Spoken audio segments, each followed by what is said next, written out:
That's right, and Mayor Giuliani is actually standing with us right now, Karen. He is here, as you said, he has been shaking hands, trying to get last-minute votes. And, Mr. Mayor, thank you very much for joining us. First of all, how do you expect to do here in all candor?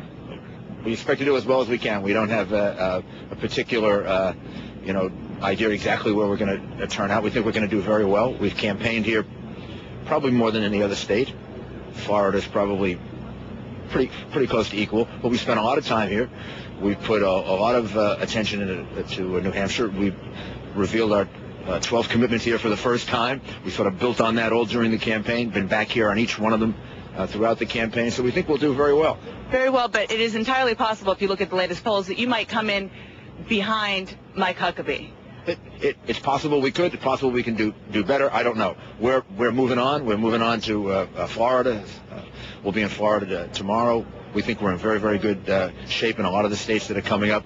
I think we're ahead in like 16 or 18 of the states. And we've always seen this as a 29 state primary caucus in the first month. And whoever wins 16, 18 of them is going to be the person in the best position. Now, this is a state, as you well know, live free or die, that does not like taxes. They do not like government in your life. That's a big part of your pitch, Mr. Mayor. So given that, why aren't you doing better here? Well, let's see how we do. A very, very big part of our appeal is lower taxes, less government, staying on offense in the war on terror. And, of course, that's at the core of our 12 commitments to the American people. So we think we'll do well here, and we think that's a message that'll resound throughout the country, in Florida and South Carolina and all the states that are coming up. Now, the other question is, obviously a big push is electability. And right. For a long time, what one of your basic points was that you could be somebody who could be strong against Hillary Clinton.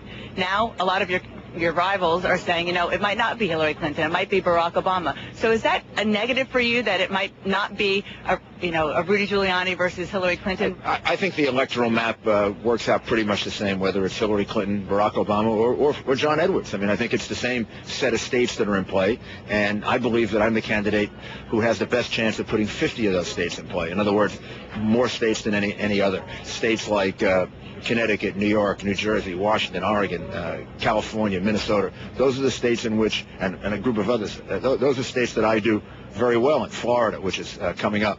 So, sure, personalities change a little and the emphasis changes a little. But I think as between the three leading Democratic candidates and me, the electoral map turns out about the same. And I think I give the Republican Party the best chance of a 50-state campaign. Now, obviously, you were talking about that several times, about the fact that your strategy has always been to focus a lot more on the later states. But given the fact that things you've not done as well, even in some of the states you have competed in, like New Hampshire, are you worried that that is not necessarily the strategy that is going to win for you? The only way you find out what strategy wins for you is when it's over. I mean, as you go through, you pick the best strategy that you think can work for you, for your pros and cons, strengths and weaknesses. This is a good strategy. It's one that has us ahead in more states than anyone else. And we'll be competing in those states. And the reality is, I think we're going to do well in New Hampshire. That's why we're here. We're encouraging everyone to vote. I think a vote for me is a vote for low taxes. A vote for me is a vote for staying on offense in the war on terror. We believe that that's a situation that'll help us in the long run. One last question.